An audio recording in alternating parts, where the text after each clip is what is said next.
अस्सलाम वालेकुम my YouTube family, कैसे हैं आप सब। उम्मीद करती हूँ आप सब बिल्कुल खैरियत से होंगे और अल्हम्दुलिल्लाह से हम भी बिल्कुल खैरियत से हैं।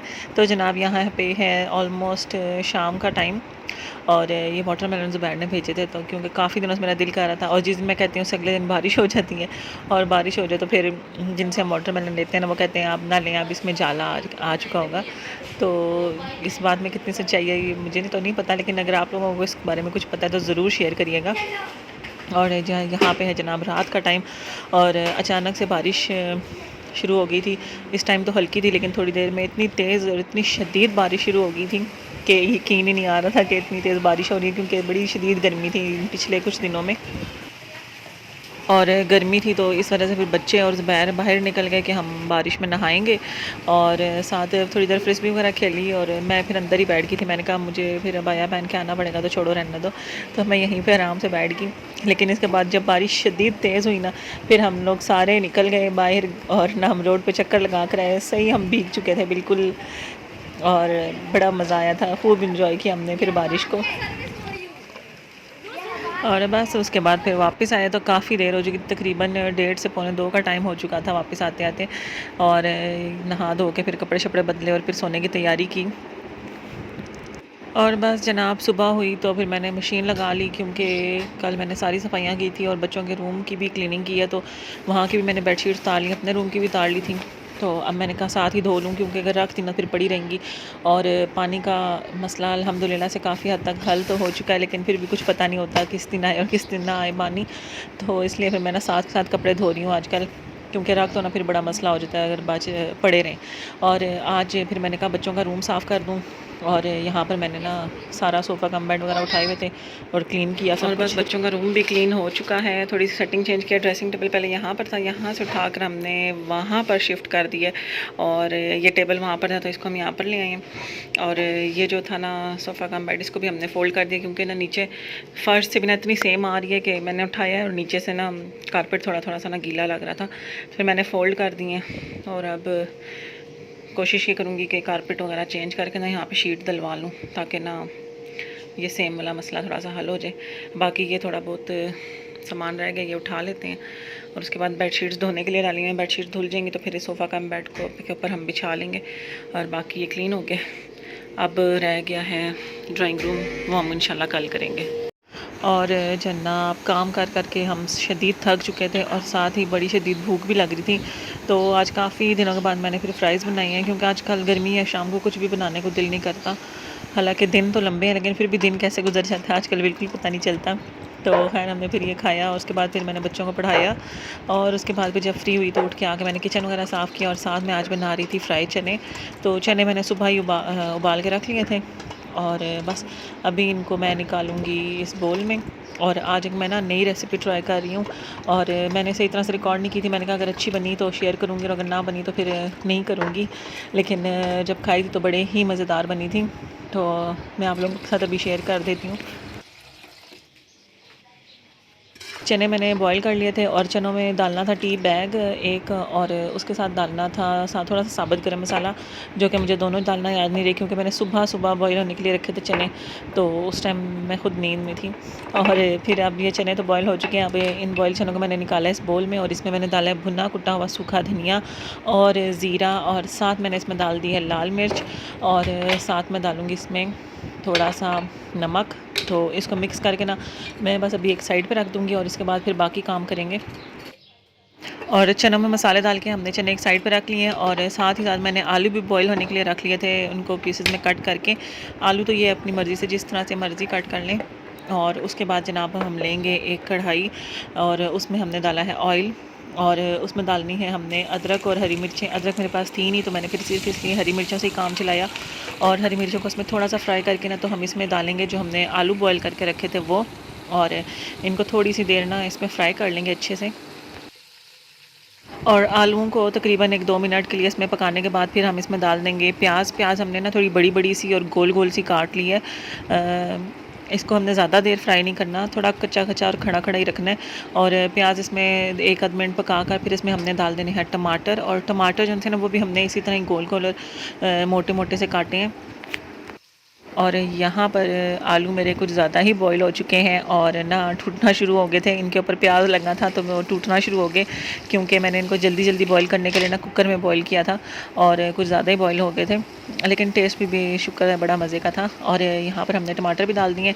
टमाटर और प्याज को हमने ना खड़ा खड़ा रखना है, इनको ज़्यादा देर पकाना नहीं है। हालाँकि मेरे टमाटर सॉफ्ट हो गए थे, क्योंकि जब मैंने कट किया था ना तो अंदर से टमाटर काफ़ी सॉफ्ट था। हाँ, अगर टमाटर सख्त होगा ना तो वो फिर इसमें रहेगा, मिक्स नहीं होगा।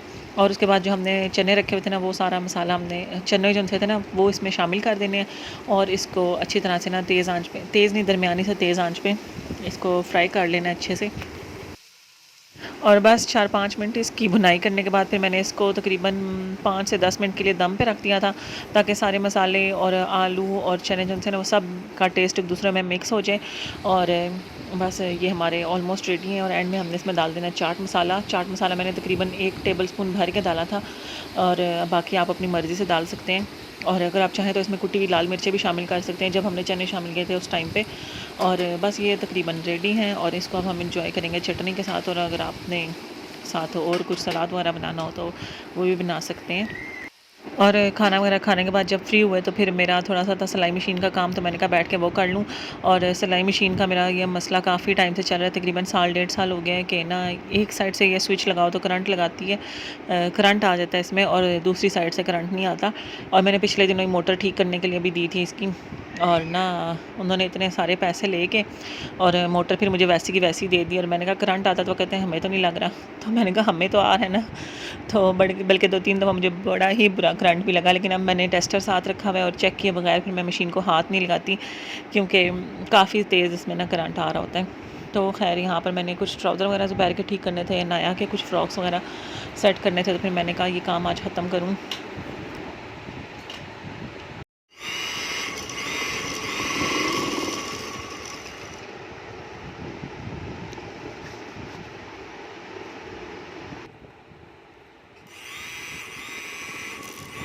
और जब आप सिलाई लगा रहे हो और बाद में आपको पता चलेगा धागा ही टूटा हुआ है ना, तो फिर बड़ा गुस्सा आता है। और खैर ये वाले काम मैंने आज ख़त्म कर ही लिया अल्हम्दुलिल्लाह, काफ़ी टाइम से पेंडिंग था तो ये ख़त्म किया। और उसके बाद मैंने अपने लिए दवाई शवाई, और उसके बाद जनाब ये है अगली सुबह।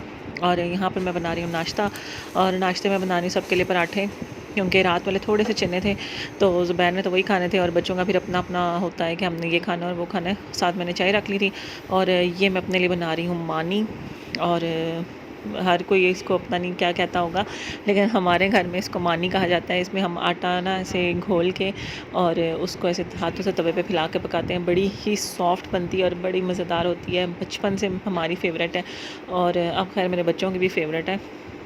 तो इसको बनाने के लिए मैं लेती हूँ खुश्क आटा, और उसमें मैं डाल देती हूँ 1 अंडा। कोई इतना मेजरमेंट का मसला नहीं है, तो एक बोल में आटे का ले लेती हूँ, उसमें 1 अंडा डाल लिया और साथ नमक डाल लिया, और थोड़ी सी मैं चीनी डालती हूँ, क्योंकि ज़्यादातर तो नाश्ते में खानी होती है और थोड़ी थोड़ी सी में मिठास आती है ना, बड़ा मज़ा आता है। तो देसी टाइप के पैनकेक्स होते हैं ये एक किस्म से। और फिर ना पानी से या फिर दूध से ना इसका आटा जो है ना वो घोल बना लें, इस तरह की कंसिस्टेंसी। और ना उसके बाद फिर जो तवा होता है ना उसको अच्छी तरह से गर्म कर लेना है, और उसके ऊपर इस तरह हाथों से फैला लेनी है, और उसके बाद इसको घी लगा कर सेक लें, और ये मज़ेदार सी मानी और सॉफ्ट सी मानी तैयार है। और बस फ्रिज में से भी एक्स्ट्रा बर्तन वगैरह निकाले हैं, फिर मैंने इसको स्प्रे करके तो जल्दी जल्दी से इसको भी क्लीन कर लिया। पूरा सब चीज़ें निकाल कर वॉश नहीं किया, बस स्प्रे करके तो ये शीट्स वगैरह और शेल्फ्स वगैरह सारी क्लीन कर ली हैं। और ये इसमें ना सब्ज़ियाँ वगैरह इसी तरह शॉपर्स में रखी हुई, क्योंकि खोल के रखो ना फिर वो ख़राब होना शुरू हो जाती हैं। बाकी यहाँ पे ब्रेड रख लिया, टमाटर और मैंगो आटा, और ये बाकी सारी चीज़ें इस तरह से। और बस जनाब बर्तन धो लिए हैं, स्टोव भी मैंने क्लीन कर लिया, काफ़ी दिन हो गए थे क्लीन नहीं किया था, शुक्र है आज हो गया काम ये भी। और ये आया हुआ था बटर, तो इसका ना बनाना था घी, तो मैंने ये भी रख दिया। पहली दफ़ा ही बना रही हूँ, पता नहीं क्या होगा क्या नहीं। तो बटर भी ये जो सा ना बाज़ार वाला है, घर का नहीं है। तो ये भी मैंने चूल्हे पर रख दिया। बस अब किचन सारा क्लीन करूँगी, क्योंकि शेल्फ्स सारी गंदी हुई हैं, बर्तन धुल गए हैं। और बटर मेल्ट होना शुरू हो गया, ये थोड़ा सा बस रह गया पीस इसका, और बस हल्की आंच पे इसको पकाती रहूँगी। जब तक कि ये घी बन ना जाए। और बस हांडी पकाने के लिए बर्तन भी निकालना शुरू कर दिए और ये थोड़े से रह गए, शेल्फ़ वगैरह क्लीन कर लिया मैंने और थोड़े से बर्तन समेटने वाले रह गए और ये बस समेट के तो फिर खाना बनाना शुरू करेंगे। और बस यहाँ पर खाना पकाने का काम शुरू कर लिया मैंने, प्याज रखा है और यहाँ पर साथ साथ हमारा घी भी हो रहा है। ये इसको अब बॉयल आना शुरू हो गया तो ये अब इस तरह से ना अलग अलग हो जाएगा, फिर एंड में ये पक के नीचे बैठ जाएगा।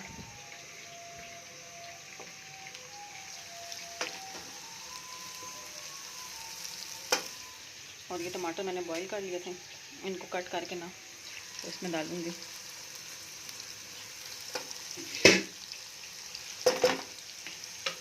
और मसाला ऑलमोस्ट रेडी हो चुका है, थोड़ा सा मैंने दही डाला है और बस इसका ऑयल भी ऊपर आ गया। और अब मैंने कबाब छोटे पीस करके रखे हुए थे, ये डाल दूँगी। वैसे ये ऑलरेडी फ्राई हुआ होता है लेकिन मैं फिर भी फ्राई करती थी, इस दफ़ा मैंने नहीं किया, इस दफ़ा मैंने कहा ऐसे ही डाल लेते हैं और इसको अच्छे से मिक्स करके। इस दफ़ा कबाब भी ज़्यादा डाले हैं क्योंकि बच्चे मसाला नहीं खाते, वो सिर्फ कबाब ही खाते हैं। मैंने कहा चलो इजीली खा लेंगे सारे। अब 2-3 मिनट इसको भूनूंगी और फिर इसको दम पे रख दूँगी ताकि मसाला अच्छे से कबाब के अंदर भी जज्ब हो जाए। और ये देखें बस ये घी अलग हो चुका है और जो ना दूध के सॉलिड पार्टिकल्स होते हैं ना वो नीचे बैठना शुरू हो गए। 5-10 मिनट इसको और पका के तो बस फिर ये हो जाएगा रेडी। और जनाब यहाँ पे है दिन का टाइम और मिल्क शेक बना लिया मैंने, तो थोड़ा सा ये हाशिर और ज़ुबैर के लिए भेजना है और मैंने अपने लिए थोड़ा सा मैंगो काट लिया, थोड़ा सा मिल्क शेक भी लूँगी और ये निकल के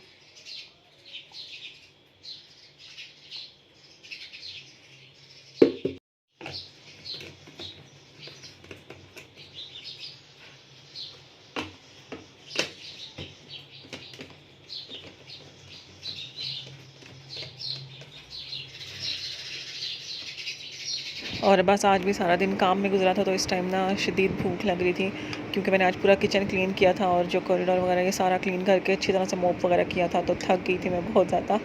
आजकल स्टेमिना ना बिल्कुल लो हुआ है। तो खैर यहाँ पर मैंने कहा चलो कुछ खा लूँ क्योंकि ट्यूशन के बच्चे भी आने लगे हैं और अपने बच्चों को भी पढ़ाना है, तो उसके लिए फिर थोड़ी सी एनर्जी चाहिए मुझे। और ये कपड़े धोकर फैलाए हुए थे और बारिश शुरू हो गई है और कपड़े गीले होना शुरू हो गए हैं, जल्दी से उतार दें।